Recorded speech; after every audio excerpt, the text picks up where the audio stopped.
सैयदना इमाम हुसैन शहीद करबला, इमाम आली मकाम सिब्ते रसूल रज़ी अल्लाह तआला अन्हु व अर्ज़ाहु अन्ना, जब मदीने तैयबा में थे और आपको यजीद ने बैत के लिए इसरार किया, और जानते हैं मदीने का गवर्नर वलीद बिन उक़बा इमाम हुसैन को अपने घर में बुलाया और रात के वक्त कहा कि आप यजीद की बैत कर लें, सब ठीक हो जाएगा।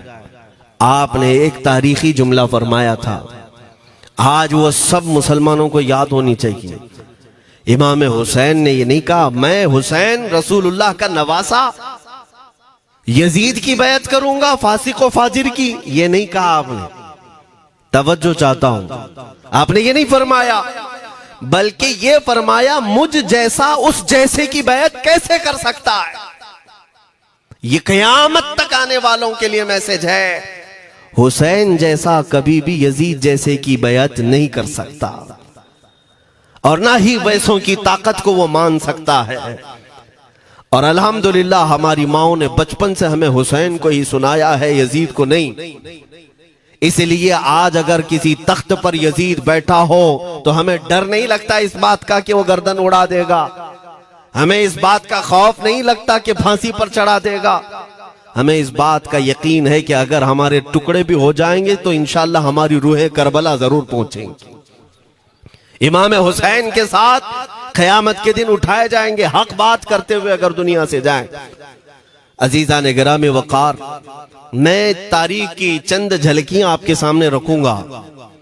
मुझे हुक्म भी हुआ है, बहुत जल्दी वक्त खत्म हो जाएगा, समेटना है।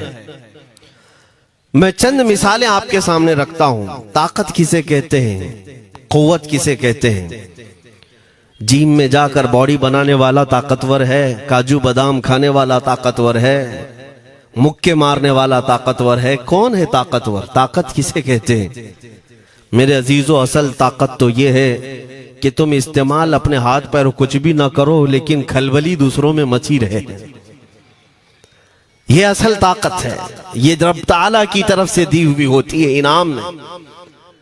वरना आप सोच सकते हैं कि हुसैन आजम के साथ जो लोग आए थे वो कुल काफिला कितना था। अलग अलग रिवायतें, इमाम हुसैन के साथ 135 लोग थे, बाज रिवायात में है 96 थे, 96 लोग थे, बाज रिवायत में 82 थे। शहीद होने वालों की तादाद 72 है। लेकिन इस बात पर अक्सर उलमा मुहद्दिसीन का ख्याल है कि 82 लोग थे, 82 लोग थे। 82 के मुकाबिल में कितने लोगों को आना चाहिए रास्ता रोकने के लिए? अगर किसी आम आदमी से भी पूछे तो डबल कर दो, ट्रिपल कर दो, 4 गुना ज्यादा कर दो। नहीं, 82 को रोकने के लिए पहले 1000 लोग आए, फिर वो 1000 के बाद 4000 प्लस आए, 5000 लोग सिर्फ 82 लोगों को रोकने के लिए आए रास्ता। फिर ये लोग 4 दिन तक रास्ता रोकते ही रहे, 5000 लोग मिलकर। 10वीं मुहर्रम होने से पहले पहले फिर तकरीबन 16000 लोग आए, यानी तकरीबन पूरे टोटल मिलाकर 22000 के करीब, 21000 समथिंग कुछ। 22000 की फौज क्या माने रखती है? किसको रोकने के लिए? 82 लोगों को। इसी से समझ में आता है असल ताकत किसे कहते हैं।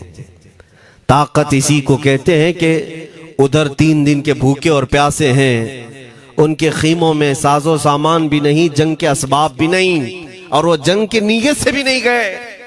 उसके बावजूद 22000 के सीनों में जो खलबली मची है, दुनिया इसी को समझ नहीं पा रही है। अगर दुनिया ये समझती है क्वांटिटी का नाम ताकत है तो हम उसको रद्द करते नहीं, क्वालिटी का नाम ताकत है। ईमान ये असल ताकत है। और एक तारीखी बात मैं आपके सामने रखता हूं। इमाम हुसैन का रास्ता रोकने के लिए सबसे पहले यजीद की फौज से जो शख्स आया था उसको हुर बिन यजीद कहते हैं। हुर बिन यजीद रियाई 1000 का लश्कर लेकर के ये इमाम हुसैन का रास्ता रोकने आए। 2 दिन तक इधर उधर घुमाते रहा, और जब जब नमाजें होती रही इमाम हुसैन मुसल्ला इमामत पर हैं और ये यजीदी इक्तिदा भी कर रहे हैं। हर जमात इमाम हुसैन के पीछे हो रही है। लेकिन मैं आपको बताता हूं 10वीं मुहर्रम से पहले इमाम हुसैन ने खुतबा दिया और यजीदियों से कहा, क्या तुम मेरी हैसियत को नहीं जानते? मैं फातिमा जहरा का बेटा हूं, हैदर कर्रार का नूर नजर हूं, रसूलुल्लाह का नवासा हूं। मेरी निस्बतें क्या तुम्हें नहीं मालूम? तुम मेरे खून से अपने हाथों को न रंगो। मैं तुम्हारे पास ऑप्शन रखता हूं, मैं इस रास्ते से अपने वापस मदीने की तरफ जाता हूं या किसी साहिल की तरफ या दिमश्क जाऊंगा। जंग करना नहीं चाहता तुमसे। ये 3 ऑप्शन जब इमाम हुसैन ने रखा तो यजीदियों ने एक को भी कबूल नहीं किया। वो जंग करना ही चाहते थे, इमाम हुसैन के खून के साथ खेलना ही चाहते थे। लेकिन जो हुर बिन यजीद है, तवज्जो चाहता हूं, जो खुद इमाम हुसैन का रास्ता रोकने के लिए आया, उसके दिल में ये बात आई और उसने आकर के 10वीं मुहर्रम को यजीदियों से कहा, मियां मान लो हुसैन की बात, 3 में से कोई एक बात मान लो, हम जंग नहीं करना चाहते, वो रसूलुल्लाह के बेटे ही तो हैं। तो सारे जो सिपह सालार बड़े बड़े थे, अम्र बिन साद, शिमर वगैरह, हुर बिन यजीद से कहने लगे, तुझे कौन कहता है फैसला करने के लिए? तू सिपाही है, 1000 की नफरी तेरे साथ दी गई है, बस अगर तुझे हमारे साथ रहना है तो मैदान में जमा रह, वरना चला जा, तू सुलह की बातें मत कर। हुर बिन यजीद उसी दिन 10वीं मुहर्रम को उन यजीदियों से कहता, अच्छा अगर तुम मेरे इस बात को नहीं मानते तो तुम्हारी सिपह सालारी तुम्हें मुबारक, मैं हुसैन के खीमे में जा रहा हूं। जो यजीद की तरफ से आया था वो किधर चला गया? मौला हुसैन के खीमे में। कब? सिर्फ 10वीं मुहर्रम, एक रिवायत में 9वीं मुहर्रम को, एक दिन पहले इमाम हुसैन के खीमे में आया, दस्तबोसी की, माफी मांगी और इमाम हुसैन ने कहा, अब तुम जा सकते हो अपने घर। हुर बिन यजीद ने कहा, मैं उस वक्त तक अब आपका साथ नहीं छोड़ूंगा जब तक मेरे जिस्म में आखिरी सांस बाकी रहेगी, मैं आपके साथ रहूंगा। अब इमाम हुसैन की वफादारी में आने वाला कौन था? इसलिए मैं आपको एक चीज दे जाता हूं मेरे अजीजों, अल्लाह अज़्ज़ व जल की कुदरत के फैसले हैं, वो जब चाहता है कहीं से भी किसी को हिदायत अता फरमाता है।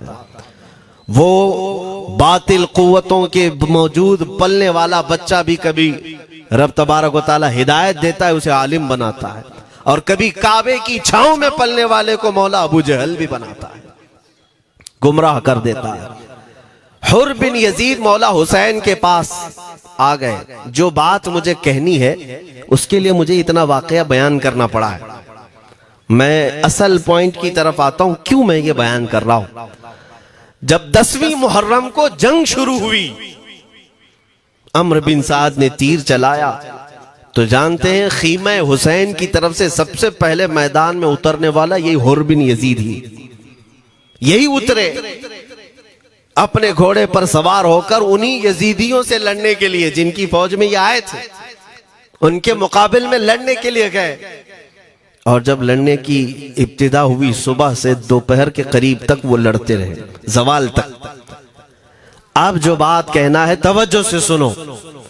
हुर बिन यजीद ने सुबह से लड़ाई की, बहुतों ने वहां पर मैदान जंग में मुकाबला आराइयां की हैं, लेकिन हुर बिन यजीद की जो लड़ाई है वो तारीख में लिखी हुई है आज भी। उन्होंने यजीदियों के साथ जो जंग किया, कई घंटे जंग करने के बाद, जानते हैं तन्हा हुर बिन यजीद ने 120 यजीदियों को कत्ल किया। 120 की तादाद, एक घोड़सवार एक ही है, 120 को मार गिराया। उसके बाद जामे शहादत नोश किया। मैं तारीख पढ़ रहा था, वहीं पर हमने किताब को रोक दी। बहुत सारे लोग करबला के वाकयात में इमाम हुसैन के खानदान के बच्चों के शहादत तो बयान करते हैं, उनके जिस्म कट गए, उनके ऊपर घोड़े दौड़ाए गए, लेकिन तुम ये नहीं जानते कि हुसैनी शहजादों ने बातिल कुव्वतों के कैसे छक्के छुड़ाए थे। एक एक जवान ने मुकाबिल में आने वालों को उनकी औकात कैसे याद दिलाई थी। अब सुनो, हुर बिन यजीद 120 को मार गिरा सकते हैं, वो भी एक दिन पहले खीमा हुसैन में आने वाला, एक दिन पहले खीमा हुसैन में आने वाला। बात समझ में आ रही है? अभी जो एक दिन पहले खीमा हुसैन में आ जाए उसकी ताकत का हाल ये है, जो पैदाइशी हुसैनी हो उसकी ताकत का हाल क्या हो। मेरे अजीजों, ताकत किसे कहते ये समझो। यह और बात है कि लोगों को अपनी ही औकात मालूम नहीं, अपनी हैसियत मालूम नहीं है। होता क्या है मैं आपको बताऊं। अल्लामा अब्दुल मुस्तफा आजमी साहब ने एक बड़ी प्यारी बात लिखी है। वो गुजरात के हालात बहुत अच्छी तरह से जानते थे। आपने एक बहुत अच्छी बात लिखी जो हमारे तमाम चीजों से या आज के जमाने में ये चीज मैच होती है। एक ताजिर तिजारत करने के लिए निकला, उसके पास कुछ कीमती हीरे थे, कीमती हीरे थे, और वो हीरों की तिजारत करता था और एक चोर उसके पीछे पड़ गया। और वो चोर रोजाना वो चोरी करने के चक्कर में रहता था कि जब रात को ये ताजिर सोए तो मैं ये हीरे निकाल लूंगा। लेकिन 2-3 दिन जब जब वो ताजिर सोता था वो पूरे हीरे चेक करता था, कहीं नहीं मिलते थे। थक गया चोर। 3 दिन के बाद उस ताजिर को उसने पूछा, चोर ने कहा कि तुम हीरे रखते कहां हो? दिन भर तो तुम्हारे पास होते, रात में कहां जाते? तो उस ताजिर ने कहा, अकल का अगर तू इस्तेमाल करता तो तुझे बात समझ में आती। रोजाना मैं तेरे ही जुब्बे में रात को ये हीरे रखकर खुद सो जाता था। वो अपना नहीं तलाश करता, इसका तलाश करता। बिला तशबीह बिला तमसील। मेरे अजीजों, तुम्हारे पास जो ताकत है तुम्हें उसका अंदाजा नहीं। तुम जो मोहब्बत मुस्तफ़ा सल्लल्लाहु अलैहि वसल्लम की शमा अपने सीने में रखते हो, मौला करीम का वादा है तुम्हारे साथ, काना हक्कन अलैना नस्रुल मोमिनीन। रब ताला फरमाता हमने अपने ऊपर लाजिम कर लिया है कि ईमान वालों की मदद करें।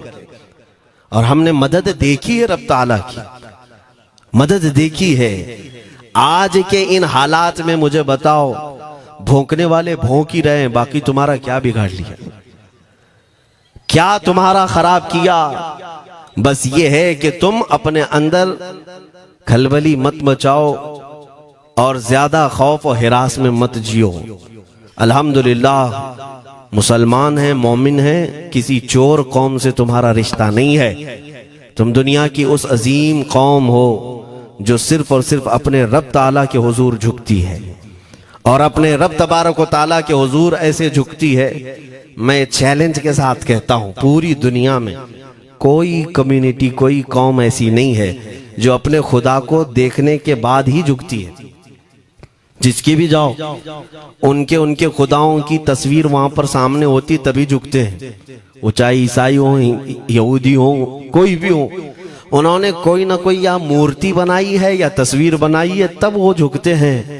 तन्हा तुम ईमान वाले हो जो आज तक अपने खुदा को देखा नहीं लेकिन हर दिन सजदा करते हो, तुम्हारा ये ईमान है।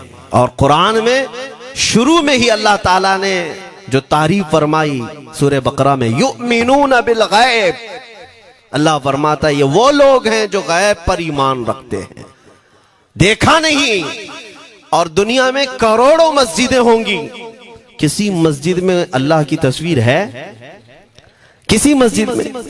और या तुम्हें सलातो सलाम पढ़ने के लिए मेरे आका की तस्वीर देखने की जरूरत है? यही तो तुम्हारा ईमान है मेरे अजीजों। मेरे आका को हमने दिल में बसा रखा है, और जब हुजूर पाक की याद आई, बगैर तस्वीर देखे हम खड़े हो जाते हैं और उनकी मोहब्बत वैसी होती है, हमें किसी तस्वीर और मूरत को देखने की जरूरत भी नहीं होती। तुम्हारी खुसूसियात बहुत हैं। अल्लाह रब्बुल इज्जत ने तुम्हारी पेशानियों को महफूज रखा है, किसी अहरे गैरे के सामने झुकने नहीं दिया। पेशानी मुकद्दस है तुम्हारी।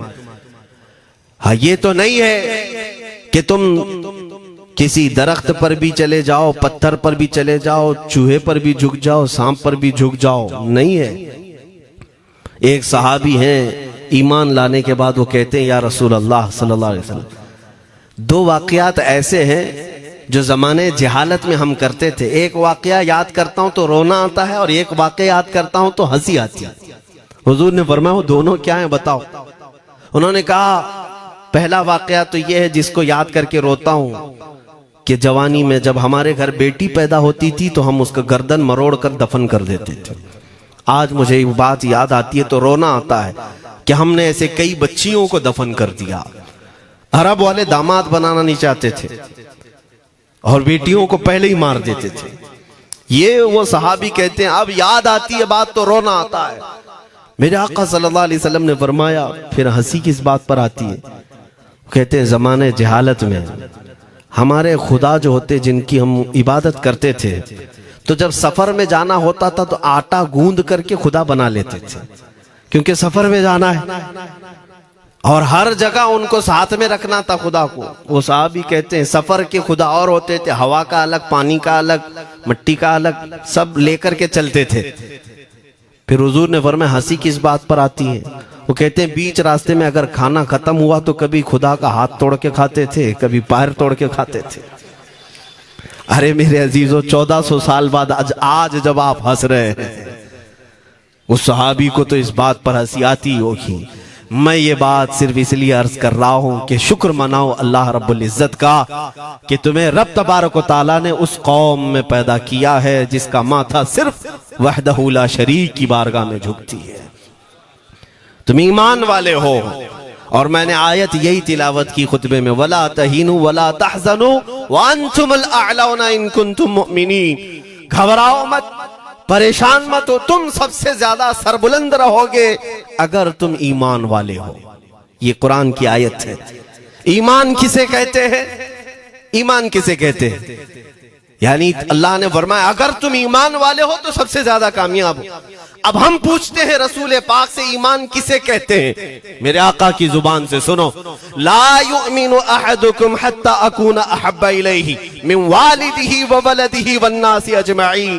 हजरत अनस से रिवायत है, हुजूर पाक सल्लल्लाहु अलैहि वसल्लम फरमाते हैं तुम में से उस वक्त तक कोई कामिल ईमान वाला नहीं हो सकता जब तक अपने वालिदैन, अपने बच्चे, अपने और सारे इंसानों से ज्यादा मैं उसके नजदीक महबूब ना बन जाऊं। हुजूर से कामिल मोहब्बत जब तक ना करोगे तब तक ईमान भी कामिल नहीं है। खुलासा कलाम यही है कि मोहम्मद से वफा तूने तो हम तेरे हैं, ये जहां चीज है क्या लौह कलम तेरे हैं। बस इसी बात पर आपको आना है। इकबाल भी ये कहता है मैं जर्मनी गया, यूरोप का सफर किया, वहां की तरक्कियों को देखा और वो लोग बहुत आगे बढ़ रहे थे। मैं इसीलिए सफर किया कि मैं वहां तहकीक करके आऊं, देखूं, अपनी कौम को आकर के मैं बताऊं मुसलमानों को कि किस फील्ड में तुम जाओगे तो कामयाब होंगे। साइंस में, फिजिक्स में, ज्योग्राफी में, केमिस्ट्री में, मैथ्स में, कौन सी फील्ड में तुम जाओगे तो ज्यादा माहिर होगे। कई साल इकबाल ने वहां की खाक छानी, तहकीकात किया और वापस जब आया अपनी कौम की तरफ, अल्लामा इकबाल कहते हैं मैं सारी दुनिया वहां की यूरोप की छान करके आया, यही देखने गया था कि मेरी कौम किस मैदान में उतरे तो कामयाब होगी। तो लोगों ने पूछा क्या वो तुम्हें राज मिल गया? वो कहते हाँ मुझे राज मिल गया। लोगों ने पूछा किस मैदान में उतरे? तो इकबाल कहता है मैं तो राज को पहुंचा, अपनी कौम को बताता हूं तुम्हारी तरक्की का राज सिर्फ इतना ही है कि मोहम्मद से वफा तूने, कि मोहम्मद से वफा तूने तो हम तेरे हैं। ये जहां चीज है क्या लौह कलम तेरे हैं। सारी कामयाबी का असल राज मेरे आका से बेइंतहा मोहब्बत है। मैं दीनी शख्सियात की बात अपनी जगह पर, जो जिसको आप दुनियावी उलूम कहते हैं, लाओ मैथ्स का कोई बहुत बड़ा माहिर रियाजीदान या कोई साइंटिस्ट आपको ऐसा लगता हो, लाओ मेरे आला हजरत इमाम अहमद रजा फाजिल बरेलवी के सामने। जानते हैं आप उस आला हजरत फाजिल बरेलवी ने 55 उलूम पर अपनी तहकीकात लिख दी हैं। बाकी जानते कितने थे वो अल्लाह ही बेहतर जाने। एक बात मैं आपको बता रहा हूं, मैथ्स में, मैथमेटिक्स में उनके पास ऐसी ऐसी इजादात थी। एक किताब आला हजरत ने लिखी है ज्योमेट्री पर, आज के बच्चे जो कॉलेज पढ़ते हैं वो जानते होंगे। ज्योमेट्री की भी कई उसमें अक़साम लिखी गई हैं, और आला हजरत ने एक किताब लिखी है कश्फुल इल्ला अन सिमतिल क़िबला, क़िबला पहचानने का इल्म। तुम तो आज वो कंपास लेकर के पहचानते हो ना, अब तो मोबाइल में आ गया, मोबाइल को घुमाओ, इधर दिखा रहा उधर, उधर दिखा रहा उधर क़िबला। मेरे अजीजों, इस्लाम मशीनों से नहीं चलता है। इसका सेल चला गया तो क्या तुम्हारा इस्लाम चला जाएगा? इसकी बैटरी चली गई तो क्या तुम्हारा दीन चला जाएगा? नहीं, इस्लाम मुकम्मल कवायद और ज़वाबित के साथ है। सारी मशीनें खत्म भी हो जाए, इस्लाम ने तुम्हें कायदे बनाकर दिखाए हैं, प्रैक्टिकल। ये क़िबला पहचानने का इल्म होता है। शहर का तूलुल बलद अर्जुल बलद देखना होता है, बहुत सारी उसमें चीजें, उसकी सतह समंदर से ऊंचाई कितनी है, फिर सितारों को देखा जाता है, फिर पहचाना जाता है क़िबला, उसको हिसाब में लगाया जाता है। आला हजरत ने ये जो किताब लिखी पूरे 1400 साल में, आला हजरत की ये किताब जिसमें 10 कायदे खुद उन्होंने इजाद किए, उनसे पहले किसी ने नहीं लिखी, खुद उन्होंने इजाद किए। और उसके बाद आला हजरत ने चैलेंज के साथ कहा कि मैंने, फकीर ने ये 10 कायदे इजाद किए हैं, इस पर कोई अमल करके क़िबला पहचानना चाहे तो उस पर अमल करके खड़ा हो जाए, अगर हिजाबात हटा दिए जाएं तो काबा उसकी नाक के सामने होगा। आला हजरत ने लिखा है काबा ऐन उसकी नाक के सामने होगा। परफेक्ट कायदे उन्होंने लिखे। ये कायदे कहां से आए? हिसाब, मैथमेटिक्स। जो अलीगढ़ के प्रोफेसर अपने फंसे हुए मसाइल हल करने के लिए आला हजरत के पास आए, वाकयात आपने सुने होंगे। अब मैं आपसे कहता हूं, एक बहुत बड़े प्रोफेसर साहब अलीगढ़ के, वो लंदन या ऑक्सफोर्ड जा रहे थे या जर्मनी जा रहे थे कुछ मैथ्स के फंडे हल करने के लिए। आला हजरत के खलीफा ने उन्हें मशवरा दिया कि चले मौलाना अहमद रजा साहब बरेली में रहते हैं, उनसे बात कर लेंगे। पहले तो उन्होंने मजाक उड़ाया, ये मौलवी लोगों का काम है, प्रोफेसर जिसमें फंसा हुआ है। उन्होंने कहा लंदन और जर्मनी जाने में जितना खर्चा आता है उससे कम ही बरेली को लगता है, एक बार ट्राई कर लीजिए। वो आए आला हजरत के यहाँ, वो मौलाना सैयद सुलेमान साहब के कहने पर जब आला हजरत के पास आए, असर का वक्त था, अजान हो चुकी थी, आप मस्जिद की तरफ जा रहे थे। प्रोफेसर साहब से मुलाकात हुई। आला हजरत ने पूछा कैसे आना हुआ? उन्होंने कहा एक बहुत पेचीदा मसले में फंस गया हूं, मैथ्स का, रियाजी का, हिसाब का हल नहीं होता, इसके लिए मैं बाहर का सफर कर रहा था। आपके शागिर्द मौलाना सुलेमान साहब ने कहा कि आपसे मिलने। आला हजरत ने कहा दिखाएं क्या मसला है? उन्होंने कहा इतने शॉर्ट टाइम में यह हल नहीं होगा, नमाज के लिए आप जा रहे हैं। आला हजरत ने फरमाया फिर भी दिखाओ। आला हजरत को उन्होंने वैसे ही खड़े दिखाया। देखते ही आला हजरत ने उंगलियां रखी और कहा इसका यहां से, इसका यहां से, फलां का यहां से, इस तरह आप लगा करके देख ले, मैं असर की नमाज से फारिग होकर आता। वो प्रोफेसर साहब कहते हैं उन्होंने चुटकियों में यूं हल किया, मैं जब बैठ करके उस मसले को लगाया तो तुरंत 2 मिनट में वो मसला हल हो गया।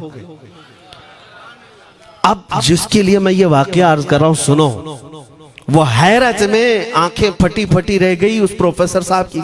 उधर नमाज होने के बाद आए आला हजरत, तो वो अश करने लगे। कहा मौलाना साहब मैं पहली मर्तबा देख रहा हूं कि मदरसे का कोई मौलवी मैथ्स के इतने टफ फंडे को हल कर लेता हो। मौलाना ये तो बताएं, ये रियाजी और ये मैथ्स के मसले आपने किससे सीखे? कौन है आपको? किस कॉलेज में, किस यूनिवर्सिटी से आपने सनद हासिल की है? यही मुझे कहना है मेरे अजीज। अब आला हजरत का जवाब सुनो। कहते हैं जनाब मैंने अपने वालिद से सिर्फ प्लस माइनस और मल्टीपल के मसले सीखे, जमा, नफी और ज़रब हमारे वालिद साहब ने बस इतना ही सिखाया।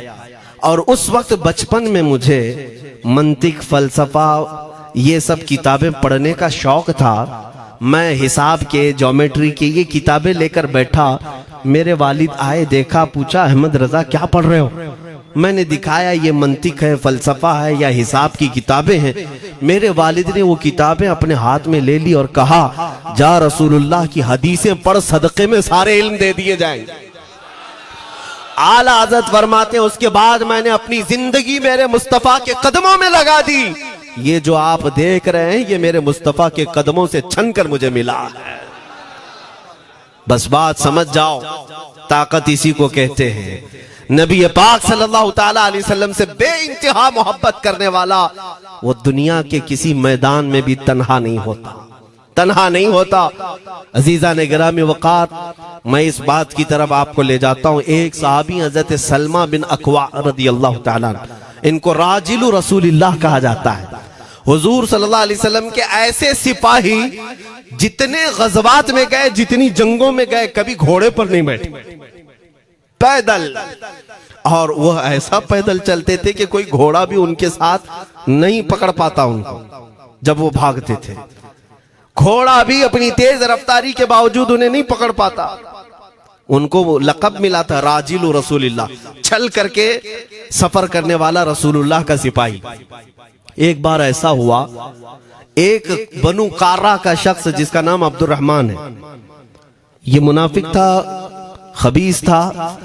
इसने तकरीबन 400 लोगों को जमा किया, अपने हम मिजाज लोगों को, और मदीने पर रात के वक्त एक बगीचे पर हमला किया, पूरे बगीचे को आग लगा दिया।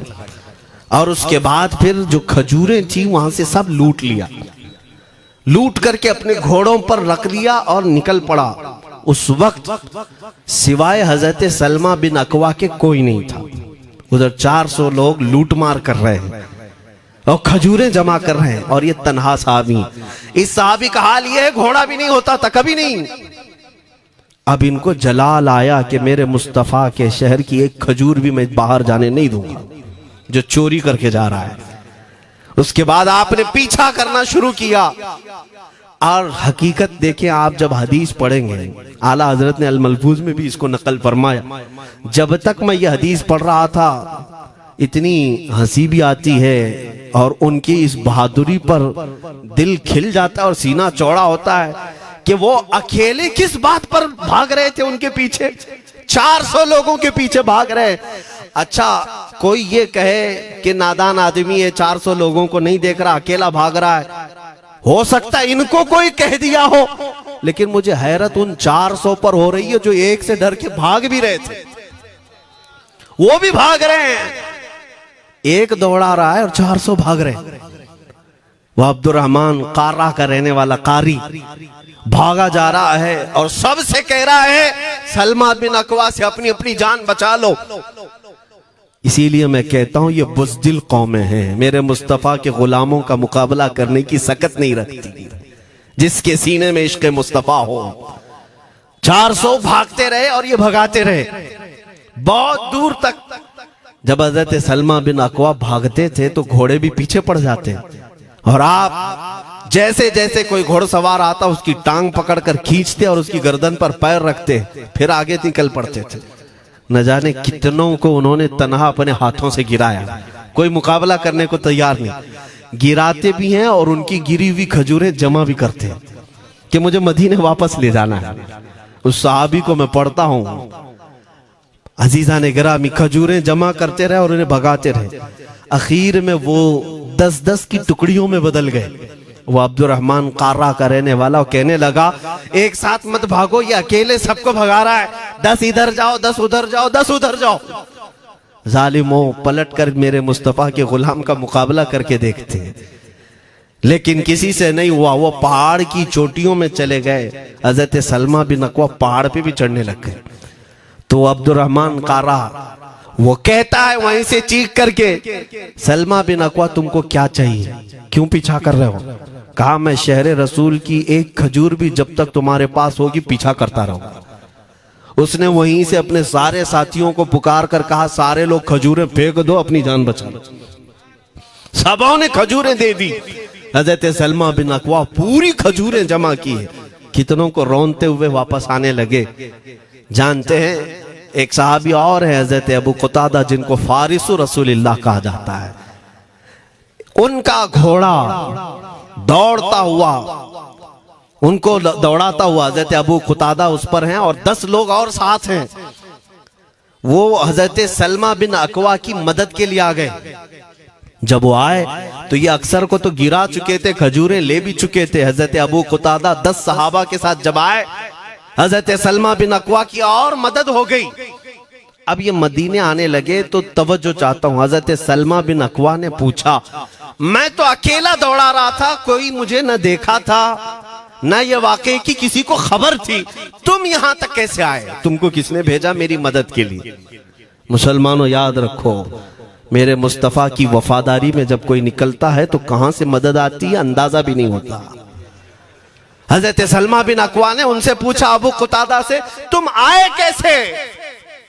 हजरत अबू कुतादा ने जो जवाब दिया वो और ताज्जुब का था। कहा, हमने नहीं देखा, हमको मालूम भी नहीं तुम किसके साथ गए हो, हमें ये वाकया भी नहीं मालूम, लेकिन हम अपने खीमे में बैठे थे, हमारा ये घोड़ा दौड़ता हुआ है, ये घोड़ा दौड़ता हुआ आया और दोनों पैर बार बार उठा करके हिनहिनाने लगा। मेरा घोड़ा ऐसा कभी करता नहीं, वो जिहाद में जाने वाला घोड़ा है, फरमाबरदार है। अबू कुतादा ने उसको सहलाया लेकिन फिर भी वो खामोश नहीं हुआ। हजरत अबू कुतादा कहते, मैं पहचान लिया, वो अपनी पीठ पर मुझे सवार करना चाहता है। मैं इसकी पीठ पर बैठ गया। मेरे साथी भी ताज्जुब में थे, इतनी वक्त गुजर जाने के बाद घोड़े को न भूख लगी है न प्यास लगी है, ये कहां ले जा रहा है? अबू कुतादा कहते, ये घोड़ा है जो तुझ तक हम सबको ले आया है। हजरत सलमा बिन अकवा ने कहा, हाँ मुझे याद है, जब मैं उन 400 को दौड़ा रहा था तो तुम्हारा घोड़ा मुझे देख रहा था। पता ये चला दुनिया का हर जानवर भी मेरे मुस्तफा का वफादार है। अगर तुम नबी पाक सल्लल्लाहु अलैहि वसल्लम की इज्जत व हुर्मत के लिए उठते हो तो चूंटियां अपने सुराख में तुम्हारे लिए दुआ में मशगूल हो जाती हैं, मछलियां पानी में तुम्हारे लिए दुआएं करती हैं। अजीज़ान गिरामी वक़ार, आज मैं अपने जुमलों को समेटते हुए ये बात कहता हूँ, धोराजी की सरजमीन मैंने कभी सुना नहीं या कभी आपसे मुलाकात नहीं की, लेकिन इतना बड़ा मजमा हमें जो सुनने के लिए बैठा है, लोग मुसाफे के लिए आए, फूल हार पेश किए, टूट पड़ते हैं मुलाकातों के लिए। मैं अक्सर जलसों में भी और अपने प्रोग्रामों में ये कहता हूँ, मुझे जो आप इज्जत की निगाह से देखते हैं या मिलना चाहते हैं या देखना चाहते हैं या सुनना चाहते हैं, तो वो इसलिए नहीं है कि किसी बाप का, बड़े बाप का बेटा है या किसी सियासी पार्टी का नेता है। आपकी जो मोहब्बत है वो सिर्फ इसलिए है, ये नाज ये अंदाज हमारे नहीं होते, झोली में अगर टुकड़े तुम्हारे नहीं होते, या रसूल अल्लाह, जब तक के मदीने से इशारे नहीं होते, रोशन मेरी किस्मत के सितारे नहीं होते। जो कुछ भी इज्जत मिली है हमें आज, वो किसी और सलाहियत की वजह से नहीं। साफ मैं बता देता हूं, मैं मुकर्रिर आदमी नहीं, मैं खतीब आदमी नहीं, मैं वो शोलाबार मुकर्रिर नहीं हूं कि जिनकी तकरीरों से लोग बहुत ज्यादा नफा उठाते हो। मैं तो तालिब इल्म आदमी हूं। मेरे आका सल्लल्लाहु ताला अलैहि वसल्लम के लिए इतनी वफा करना जानता हूं कि मैंने यह अहद कर लिया है, मेरे जिस्म में जब तक खून बाकी रहेगा, एक भी सालिम कुत्ता मेरे आका की तरफ उंगली भी उठाए, हम अपनी गर्दन भी निछावर करने को तैयार रहेंगे। मेरे आका सल्लल्लाहु ताला अलैहि वसल्लम के लिए कुर्बानी का जज्बा है, इसलिए मेरे आका ने ये इज्जत अता की है। फिर मुझे ये कहने का हक भी है, जब तक बिके न थे तो कोई पूछता न था, या रसूल अल्लाह तुमने खरीद कर हमें अनमोल कर दिया।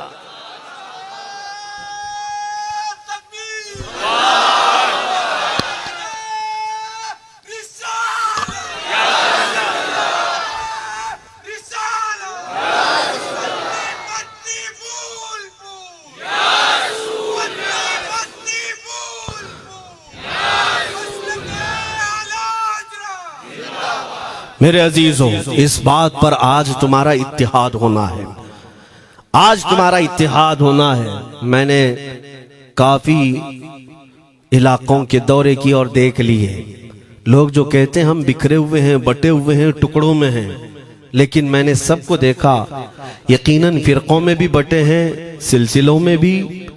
हालांकि सिलसिलों में इख्तिलाफ होना नहीं चाहिए, जो सलासिल हक्का हैं वो सब मदीने तैयबा की नहरें हैं, इख्तिलाफात नहीं, लेकिन उसके बावजूद बटे हुए लोग हैं।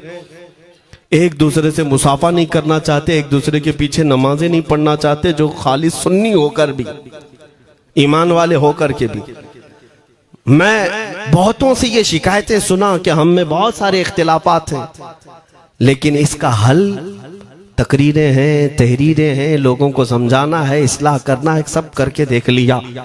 लेकिन एक बात मैंने खुद प्रैक्टिकल देख लिया कि 1000 टुकड़ों में क्यों ना बटे हों, लेकिन मेरे मुस्तफ़ा का नाम आ जाए तो हर कोई मुत्तहिद नजर आता है। ये हमने देख लिया है, ये हमने देख लिया है। किसी भी पीर से बैत क्यों ना हो, मैं दूसरों की बात नहीं करता, लेकिन मैंने पूरे हिंदुस्तान के कोने कोने में देखा है जाकर के, किसी भी सुन्नी सहीहुल अकीदा पीर से बैत क्यों ना हो, अगरचे उसके आपस के झगड़े हों, लेकिन हमने एक मजमे में मुझे सुनने वालों को, ऐसे इख्तिलाफ वालों को भी देखा, दोनों सुन रहे हैं, लेकिन जब हमने पूछा मेरे मुस्तफा करीम की इज्जत पर बात आए तो तुम में से कौन खड़ा हो सकता है, हर इख्तिलाफ रखने वाला भी ये कहता है या रसूल अल्लाह, ये जिस्म भी तुम्हारा, ये जान भी तुम्हारी, करूं तेरे नाम पे जां फिदा, न बस एक जां दो जहां फिदा, दो जहां से भी नहीं जी भरा, करूं क्या करोड़ों जहां नहीं। ये हर एक का नारा है। इससे पता ये चला कि आज तुम सबको अगर कोई चीज जोड़ सकती है तो नाम मोहम्मद है, मेरे मुस्तफा करीम सल्लल्लाहु अलैहि वसल्लम की मोहब्बत है। गुंबदे खजरा की छांव में सबको जमा करो, इंशाअल्लाह अजीज इत्तिहाद बरकरार रहेगा। असल की तरफ नजर रखो, बादशाह की तरफ नजर रखो। बाकी जितने वली हैं, जितने पीर हैं, सब वजीर हैं, सब वजीर हैं। बादशाह सिर्फ मेरा मुस्तफा है। नबी पाक सल्लल्लाहु ताला अलैहि वसल्लम को हम शहंशाह तस्लीम करते हैं। लिहाजा अगर बादशाह की तरफ नजर होगी तो तुम्हें शैतान ये इस तरह की लड़ाइयों में नहीं रखेगा, वो कामयाब नहीं हो सकेगा। तुम सबका मिशन अगर मेरे मुस्तफा की इज्जत और उनकी नामूस हो जाए, हुजूर अकरम सल्लल्लाहु ताला अलैहि वसल्लम की तरफ हमने देखा है बड़े बड़े इख्तिलाफात खत्म हो जाते हैं। हजरत अबू जर गिफारी, हजरत बिलाल हबशी, दोनों में झगड़ा हो गया था, तकरार हुई। हजरत अबू जर गिफारी ने सिर्फ हजरत बिलाल को गुस्से में आकर कहा, काली औरत के बेटे, या इब्न उम्मी सौदा। ये तकरार में हो जाता है। हजरत बिलाल को ये बात लग गई, थे तो काले, लेकिन सहाबी ने कहा था काली औरत के बेटे। हुजूर के पास जाकर अर्ज किया, या रसूल अल्लाह, अबू जर ने मुझे आज यूं कहा, अबू जर ने मुझे आज यूं कहा, काली औरत के बेटे। मेरे आका सल्लल्लाहु अलैहि वसल्लम को जला लाया, बाहर आए, बुलाया, अबू जर कहां है? आए। हुजूर पाक ने उनको मुखातिब करके सिर्फ इतना फरमाया, अफीकल जाहिलिया, अभी तक तुम्हारे अंदर पुरानी जाहिलियत बाकी है? 3 बार पूछा और उसके बाद मेरे आका चले गए, कुछ नहीं फरमाया। पुराने जमाने की काफिरों की जाहिलियत अभी बाकी है, जो माँ के नाम से लोगों को गालियां देते या पुकारते थे। हजरत अबू जर गिफारी को इतनी बात लग गई कि मेरे आका मुझसे रूठ गए, मेरे आका के दिल पर यह बात लग गई। तो उन्होंने ये नहीं किया कि देखा जाएगा बाद में क्या होगा, नहीं, सीधे मस्जिद नबवी में हजरत बिलाल को ढूंढने के लिए आए। कहां है? हजरत बिलाल मिल गए तो उनका हाथ पकड़ करके लाए। अबू जर गिफारी जमीन पर लेट गए, सो गए। कहा है बिलाल, मुझे माफ कर दे, मैंने तुझे सख्त जुमला कहा, मुझे माफ कर दे।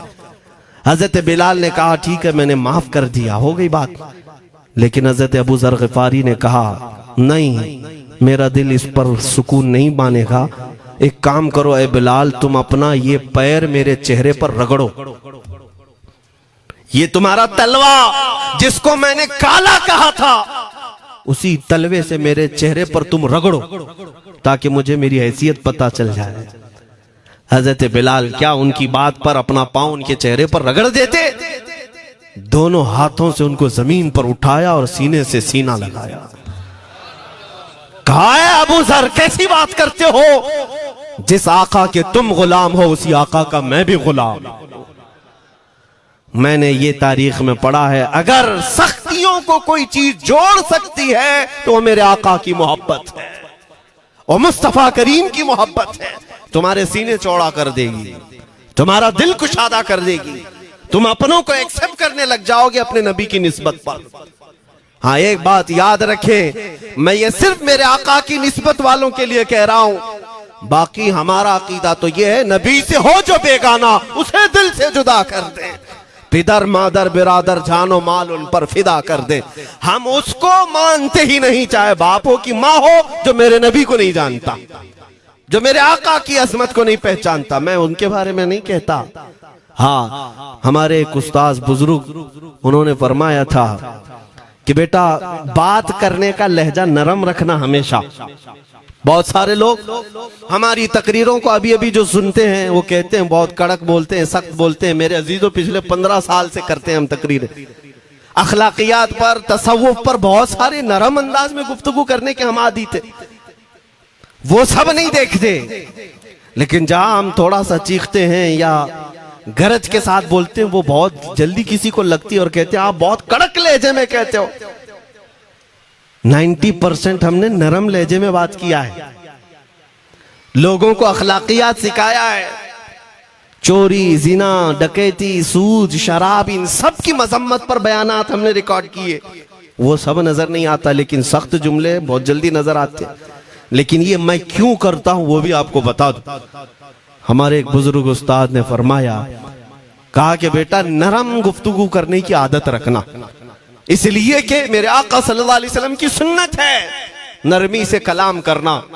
लेकिन एक बात याद रखना, जिंदगी भर नरमी से बात करो, लेकिन मुस्तफा करीम सल्लल्लाहु अलैहि वसल्लम की एहानत या दुश्मनी किसी में देखो तो फिर न तुम्हारी जुबान मीठी होनी चाहिए, न दिल नरम होना चाहिए, न दिमाग ठंडा होना चाहिए। हाँ, ये ईमान का तकाजा है। हम जो सख्त बात करते हैं, लोगों को ऐसा लगता है कि इतना कड़क नहीं बोलना चाहिए। तुम्हें पता भी नहीं हजरत उमर फारूक कितना बोलते थे। हाँ, उमैर बिन वहब एक शख्स था जो हुजूर के कत्ल का इरादा करके आया था मक्का से। सफवान नाम का एक और शख्स, उमैर नाम के 2 लोग हतीम काबा में बैठकर मीटिंग करके आए। क्योंकि सफवान का बाप जंगे बदर में मारा गया था, उमैर का बेटा जंग में कैदी होकर हुजूर के पास कैद था। दोनों का प्रॉब्लम सेम था। दोनों लोग हतीम काबा में बैठ करके फैसला करते हैं। सफवान ने कहा मैं तुझे बहुत पैसे दूंगा, एक तलवार को जहर में बुझा कर जाओ मदीने और मोहम्मद का कत्ल करके आओ सल्लल्लाहु अलैहि वसल्लम। उमैर बिन वहब तलवार छुपा करके मदीने आया, लेकिन जिस वक्त वो आया, हजरत उमर फारूक चंद सहाबा के साथ मस्जिद नबवी के बाहर खड़े थे।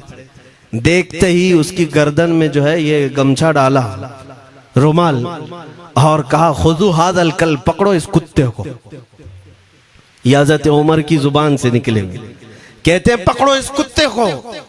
यही वो है जो बद्र के अंदर मैदान बद्र में मक्का वालों को भड़का रहा था जंग पर हुजूर के खिलाफ। यहाँ मदीने में आया है, पकड़ो इसको। हजरत उमर बाहर ही सब कर देते, लेकिन कहा कि मैं हुजूर से पूछ के आता हूँ इसका करना क्या है। मेरे आका के पास गए, कहा या रसूल अल्लाह, शैतान कुरैश आया है, कुरैश का शैतान आया है उमैर बिन वहब, और मुझे लगता है वो बुरी नीयत से आया है। हजरत उमर पहले ही भांप रहे हैं, मुझे लगता है वो बुरी नीयत से आया है, क्या करना है आप हुक्म फरमाए। मेरे आका ने फरमाया उमर उसको अंदर ले आओ। उमैर बिन वहब को वैसी गर्दन में वो गमछा डाल के घुमा के अंदर ले आए मस्जिद नबवी में। हुजूर ने पूछा, हजरत उमर से कहा छोड़ दो। जब अंदर आया तो पूछा हुजूर ने क्यों आए उमैर। अब वो झूठ बोलने लगा, कहा मेरा बेटा आपके पास कैदी है, खैर खैरियत पूछने के लिए आया और क्या है। मेरे आका ने फरमाया सच सच बताओ क्यों आए हो। उसने फिर कहा मैं अपने बेटे की खैरियत मालूम करने आया हूं, और क्यों आया हूं। हुजूर ने फरमाया खैरियत मालूम करने आए तो तलवार लेके क्यों आए हो। उसने तलवार दिखाने के लिए फेंक दिया, कहा इस तलवार का क्या होना है। तलवार तो हमारे पास बद्र में भी थी, लेकिन फतह आप ही के साथ थी। बड़ी बड़ी बातें करने लगा। मेरे आका को जलाल आया और कहा उमैर वो बात क्यों नहीं बोलते जो तुम सफवान के साथ काबा के हतीम में बैठकर करके आए हो। मदीने में बैठा रसूल खाने काबा में होने वाली गुफ्तगू को सुन रहा है। दूर और नजदीक के सुनने वाले वो कान, काने लाले करामत पे लाखों सलाम। ये हदीस मौजूद है, सही हदीस है। इसी हदीस के तर्जुमानी करते हुए हम तो ये अकीदा रख ही सकते हैं ना, हम यहाँ से पुकारें वो वहां से सुने, मुस्तफा की समाअत पे। हाँ, ये अकीदा बरेली वाले का जो है वो अपने पेट का अकीदा नहीं, ये सहाबा का अकीदा है। मेरे अजीजों, जब मेरे आका ने फरमाया वो बात बताओ जो हतीम काबा में करके आए हो, अब थर थर थर कांपने लग गया। इससे इस रसूल से क्या छुपाएं जो हतीम काबा में तन्हाई में होने वाली मीटिंग को भी जानता हो। कहा अब मैं क्या बताऊं जब आपको सब मालूम है। अब मैं जो कहना चाहता हूं वो ये है, अशहदु अन्नका मुहम्मदन रसूलुल्लाह, मैं गवाही देता हूं कि आप मोहम्मद अल्लाह के रसूल हैं सल्लल्लाहु अलैहि वसल्लम। ईमान ले आए। अब सुनिए मेरे अजीजों, ईमान लाने के बाद हुजूर पाक सल्लल्लाहु अलैहि वसल्लम ने तलकीन फरमाई कि अब इस्लाम पर कायम रहो, ईमान पर बरकरार रहो। कत्ल करने के लिए आया, मेरे मुस्तफा का गुलाम बन गया। अब उसके बाद हजरत उमर क्या कहते हैं, हजरत उमर जो गमछा गले में डाल के अंदर लाए थे, अब गले में हाथ डालकर बाहर ले जाते हैं। और बाहर जो साथी खड़े थे उन सबको मुखातिब करके कहते हैं, लोगों सुनो। हजरत उमर के अल्फाज सुने, कहते हैं थोड़ी देर पहले ये जो शख्स तुम देख रहे हो, मुझे खिंजीर इससे अच्छा लगता था। अल्लाह, ये लफ्ज भी है, वल्लाही इन्नी लअहब्बु खिंजीरन मिन हाज़ा। कहते हैं कि इससे बेहतर मैं खिंजीर को समझता था क्योंकि ये दुश्मन रसूल था। लेकिन अब सुनो ऐ लोगों, अब मेरे सगे बेटे से ज्यादा मुझको ये अजीज है, इसलिए कि मेरे आका का गुलाम। यही ईमान है, यही ईमान है। अजीजान गिरामी, खुलासा कलाम मेरी बात का यही है, मोहम्मद की मोहब्बत दीन हक की शर्त अव्वल है। इसी में हो अगर खामी तो सब कुछ नामुकम्मल है। इकबाल ने क्या खूब कहा था, अगर पहचानना हो तो मेरे अजीजों पहचानो, तुम मेरे आका सल्लल्लाहु अलैहि वसल्लम के कदमों तक अगर पहुंच गए तो यही दीन है। बमुस्तफ़ा बरसा खैश के दी हमाउस, गर्ब उन रसीदी तमाम बुल हबीस। अपने आप को हुजूर तक पहुंचा दो, इसी का नाम दीन है। और अगर वहां तक नहीं पहुंच सके, जिंदगी पूरी अबू लहब की तरह है। हो ना ये फूल तो बुलबुल का तरन्नुम भी ना हो, चमने दहर में कलियों का तबस्सुम भी ना हो ना ये साकी तो मैं भी ना हो, खुम भी ना हो, बस में तौहीद दुनिया में ना हो, तुम भी ना हो। या रसूल अल्लाह, खीमा अफलाक का इस्तादा उसी नाम से है, नबज़ हस्ती तपश आमादा उसी नाम से है। दश्त में दामने कोहसार में मैदान में है, बहर में मौज की आगोश में तूफान में है, चीन के शहर मराकश के बयाबान में है, और पोशीदा हर मुसलमान के ईमान में है। वो मेरे आका की जात ही है, हर जगह है, और उसी की तरफ हमें सबको मुतवज्जे होने की आज जरूरत है। ताकत किसका नाम है, मैंने शुरू इसी बात से किया था, इसी पर खत्म करता हूं। ताकत और कुव्वत सिर्फ बॉडी बनाने को नहीं कहते, ताकत और कुव्वत सिर्फ और सिर्फ काजू बादाम खाने को नहीं कहते। ताकत और कुव्वत उसके अंदर है जो देखने को अगरचे कमजोर लगता हो, लेकिन दुश्मनों के सीने उसकी याद से ही आज भी खलबली मच जाती हो। हमने देखा है 100 साल पहले की बात, आला हज़रत इमाम अहले सुन्नत फाजिल बरेलवी इमाम अहमद रजा खां, नाम तो हर बच्चा जानता है आज, और अपनों से ज्यादा गैर भी जानते हैं और थरथराते भी हैं। लेकिन क्या कभी तुमने आला हजरत की सीरत में यह पढ़ा कि उनका जिस्म कैसा था? उनका जिस्म कैसा था? बहुत लहीम शहीम, चौड़े सीने वाले, बड़े बाल वाले, ऊंचे चेहरे वाले? नहीं मेरे अजीजों, तारीख में आप पढ़ोगे आला हजरत कसरत से लिखने की वजह से, कसरत से इबादत की वजह से, जिस्मानी एतबार से बड़े दुबले पतले थे, बड़े दुबले पतले थे।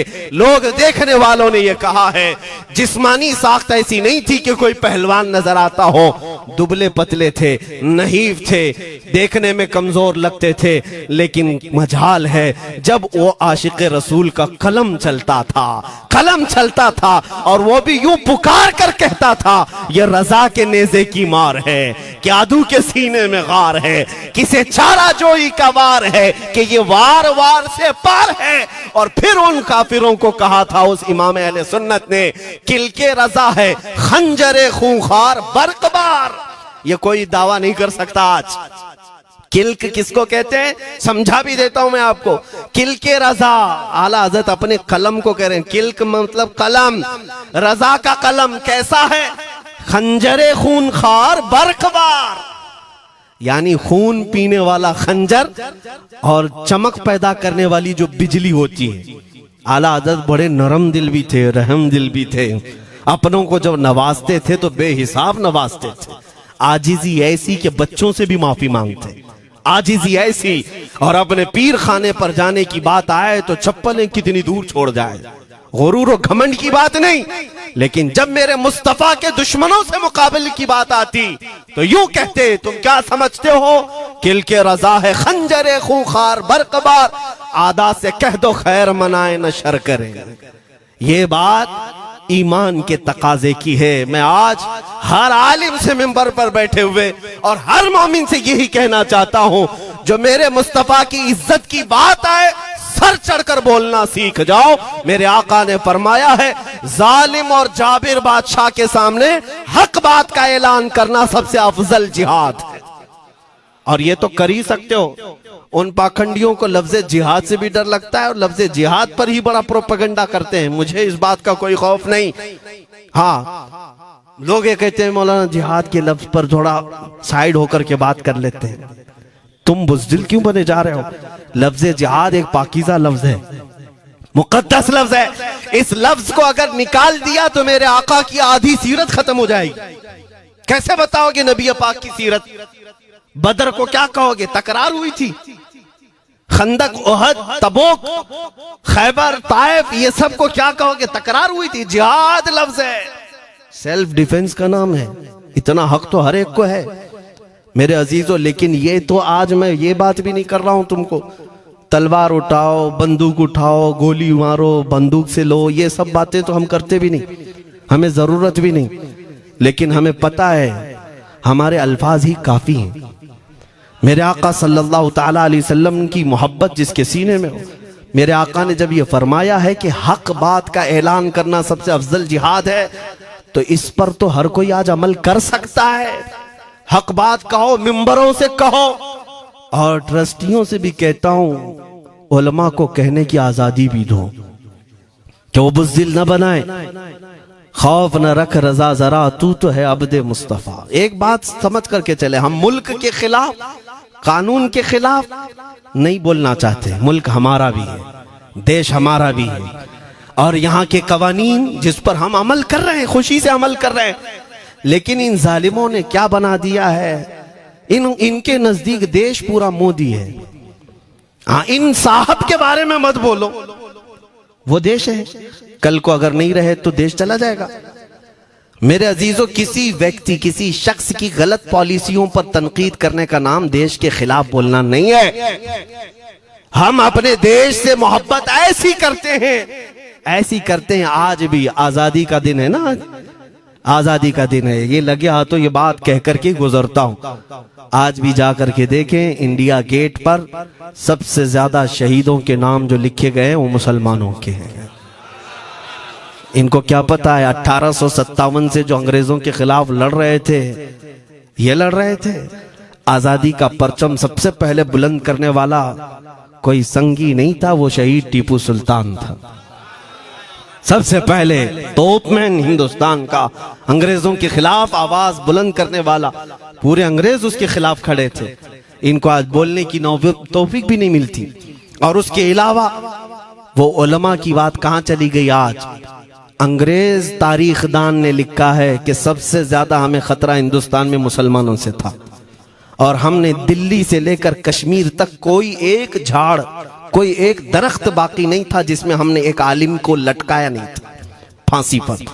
जिनकी तादाद गिनी गई है तो तकरीबन 26,000 उलमा को इन्होंने फांसी दी थी, दिल्ली से लेकर कश्मीर तक। मुझे बताओ, जजीरा अंडमान निकोबार में किसको भेजा है?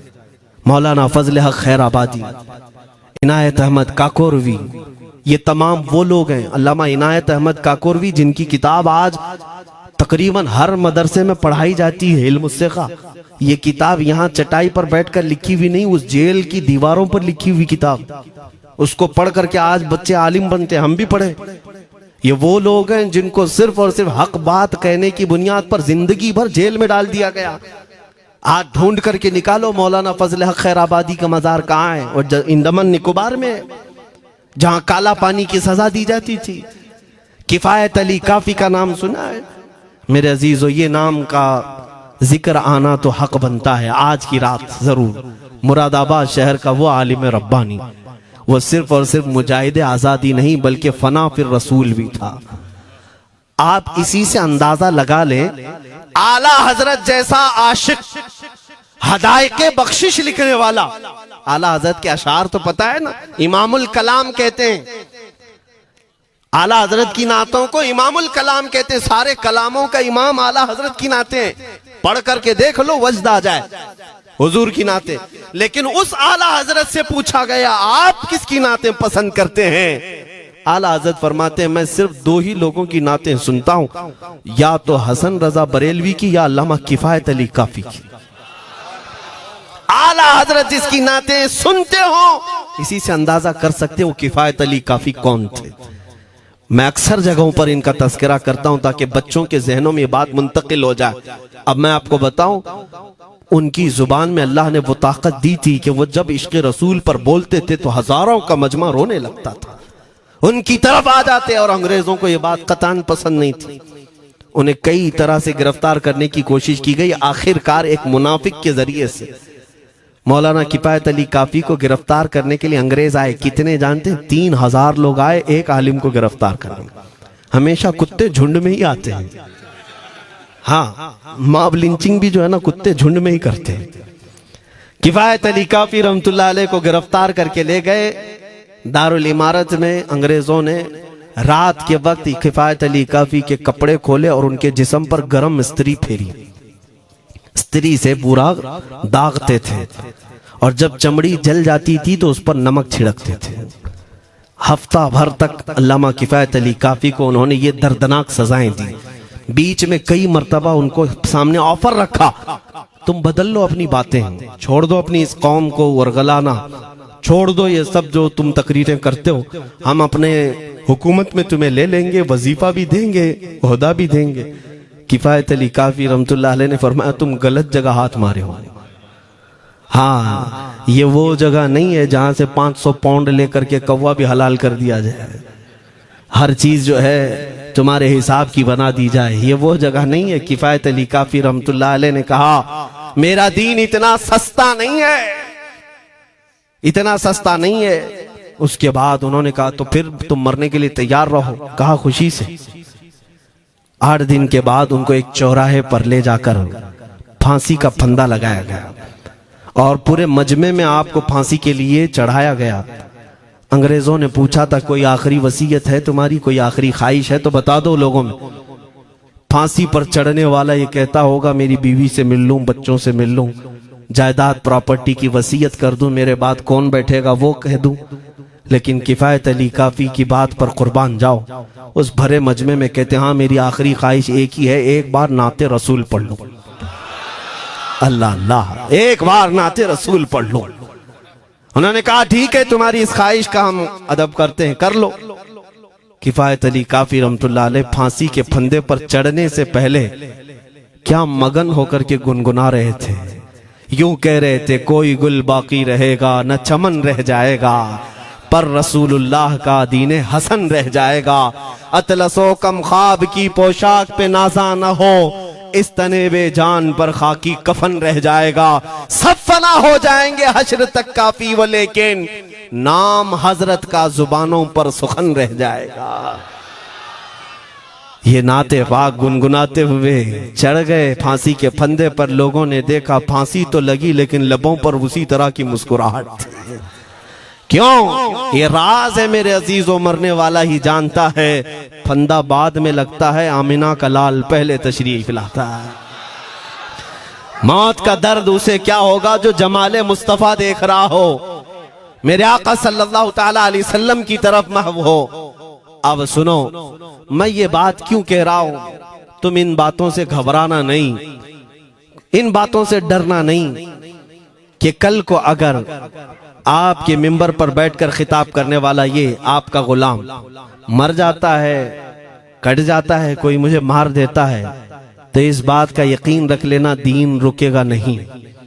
और मेरे आका सल्लल्लाहु अलैहि वसल्लम के नामूस और उनकी इज्जत में कोई कमी आने वाली नहीं। हमारे मर जाने से कुछ नहीं होना है, इसलिए कि हर सुन्नी बच्चा जानता है इस्लाम जिंदा होता है हर करबला। हम मरने के बाद इस बात का यकीन रखते हैं अगर हमारी मौत हो गई इस रास्ते में तो इस्लाम की आबियारी होगी, इस्लाम और फूलेगा फलेगा। और हुआ यही, किफायत अली काफी को फांसी का फंदा देकर 8 दिन तक जश्न मनाया था अंग्रेजों ने। जब मौलवी चला गया जो लोगों को तकरीर करता था, हजारों का जमा करता था, हुजूर अकरम सल्लल्लाहु अलैहि वसल्लम की मोहब्बत की बातें करता था, चला गया, हमने फांसी दे दी। लेकिन इन जालिमों को मालूम नहीं मेरे खुदा का कानून क्या है, कुदरत खुदाबंदी का कानून क्या है। मुरादाबाद शहर में ये किफायत अली काफी को 1857 के पहले फांसी दे रहे हैं और उसी साल मुरादाबाद के करीब बरेली शहर में अल्लाह ताला अहमद रजा पैदा कर रहा है। तुम एक आशिक को फांसी दिए, हुजूर पाक के चाहने वाले को तुमने फांसी देकर ये समझा कि आप खत्म हो गया इश्क की बातें करने वाला। लेकिन कुर्बान जाओ मोहब्बत मुस्तफा पर, मेरा रब ऐसे इन मक्कारों के मकर को फेरता है कि फौरन अल्लाह ताला ने ऐसा आशिक पैदा किया, ऐसा आशिक पैदा किया कि फिर बरेली की तरफ से उठने वाली आवाज एक शहर में, एक बस्ती में नहीं, दुनिया के कोने कोने में पहुंच गई। आज 100 साल हो गए उस मर्दे कलंदर इमाम अहले सुन्नत को दुनिया से गए हुए, लेकिन हर मस्जिद की मिंबर और मेहराब आवाज देती है मुस्तफा जाने रहमत पे लाखों सला, शमे बज़ में हिदायत पे लाखों सला। और फिर हमारे बच्चे भी ये आज कह जाते हैं, डाल दी कल्ब में अज़मते मुस्तफा, सय्यदी आला हजरत पे लाखों सला। ये निजाम है मेरे मौला का, एक चिराग तुम बुझाओगे मौला 100 चिराग रोशन फरमाएगा। हाँ इंशाअल्लाहुल अज़ीज, इस बात पर हम सबको जमा होना है। अल्लाह करीम हमें हमारी खोई हुई ताकत व कुव्वत अता फरमाए। आप रब तबारक व तआला की बारगाह में ये दुआ करें कि ऐ रब्बे जुल जलाल, जब तक जिंदगी बाकी है मौला मुझे तेरे नबी के वफादारों में शुमार फरमा।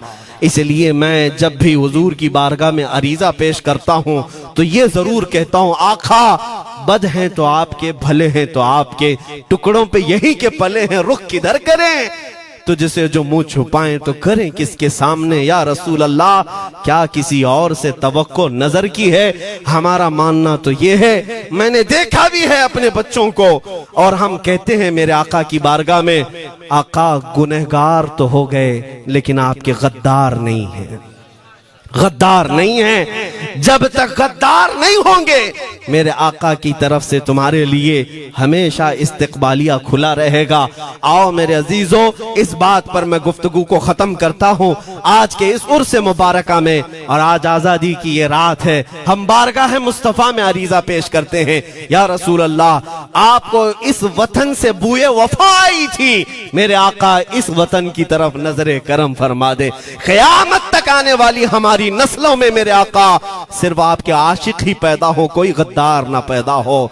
हमारी दुआ यही है मेरे आका, मैं मुजरिम हूँ आका, मुझे साथ ले लो कि रस्ते में हैं जा बजा थाने वाले, चमक तुझसे पाते हैं सब पाने वाले, मेरा दिल भी चमका दे चमकाने वाले। व आखिरु दावाना अनिल हम्दुलिल्लाहि रब्बिल आलमीन।